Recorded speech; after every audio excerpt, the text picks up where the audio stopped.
நல்லா கேட்டுடுங்க, ஓகேவா? சுகருக்கு மாத்திரை சாப்பிடக்கூடியவங்க, ப்ரெஷருக்கு மாத்திரை சாப்பிடக்கூடியவங்க, கெட்ட கொலஸ்ட்ராலுக்கு மாத்திரை சாப்பிடக்கூடியவங்க, இன்சுலின் போட்டுட்டு இருக்கக்கூடியவங்க, அதே மாதிரி இந்த மாதிரி உடல் பருமன் இருக்கக்கூடியவங்க, நீங்கள் எல்லாருமே கண்டிப்பாக இந்த டெஸ்ட்டை மட்டும் கண்டிப்பாக பண்ணி பார்க்கணும். HSCRP இது ரொம்ப ஜாஸ்தியாக இருக்குது அப்படின்னா, HSCRP ரொம்ப ஜாஸ்தி இருக்குது அப்படின்னா நமக்கு பக்கவாதம் மற்றும் இருதய மாரடைப்பு வர்றதுக்கு ரொம்ப ரிஸ்க் இருக்குன்னு அர்த்தம். அதில் கைண்ட் ரிக்வஸ்ட்டாக சொல்கிறேன், இந்த வீடியோ உங்கள் ஃப்ரெண்ட்ஸுக்கெல்லாம் ஷேர் பண்ணி கொடுங்க. நிறைய பேருக்கு யூஸ்ஃபுல்லாக இருக்கும். ஷேர் பண்ணுவீங்களா? இந்த பக்கவாதம், இந்த இருதய மாரடைப்பு நம்ம வராமல் இருக்கணும் அப்படின்னா நம்ம செய்ய வேண்டியது ஈஸியாக பண்ண வேண்டியது பேலன்ஸ் டயட். நீங்கள் பேலன்ஸ் டயட் கரெக்டாக ஃபாலோ பண்ணீங்க அப்படின்னா இந்த HSCRP என்ன ஆகும்? ஈஸியாக நார்மல் ஆகும். புரிஞ்சுதா இல்லையா?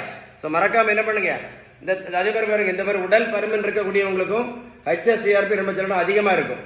ரொம்ப ரிஸ்க் அது. இந்த தம்பி பாருங்க 70 கிலோ வெயிட் குறைச்சிருக்கோம். 140லேருந்து 70 கிலோ. ப்ரோட்டீன் பவுடரும் கொடுக்கல, மாத்திரையும் கொடுக்கல, ஜூஸும் கொடுக்கல, ஊசியும் போடல. தம்பியை போய் நான் ரோட்டில் போய் நான் ஓடக்குன்னு சொல்லலை. நாங்கள் கொடுத்ததெல்லாம் என்னது? Balanced diet.